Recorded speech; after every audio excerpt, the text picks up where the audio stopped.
படுக்கை அறை வாஸ்து. எந்த மூலையில் உறங்கினால் சிறப்பு? வீட்டு உரிமையாளர், வீட்டு எஜமானர், கணவன் மனைவி நலமாக இருக்கிறதுக்கு எந்த அறை சிறப்பு?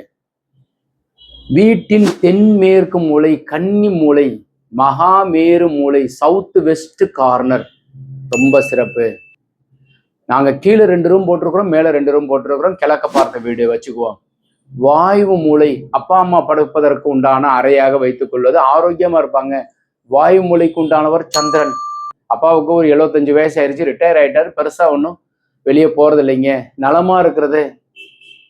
அவங்களுக்கு வாயு மூலை கொடுக்கறது நல்லது. கன்னி மூலை, தென்மேற்கு மூலை, மகாமேரு மூலை நீங்க பயன்படுத்துங்க. மேல பிள்ளைங்க கன்னி மூலை பயன்படுத்துறாங்க, வாயு மூலை இன்னொரு ரூம் கெஸ்ட் பெட்ரூமா வச்சுக்கிறது நல்லது. மாறி இருக்கக்கூடாது.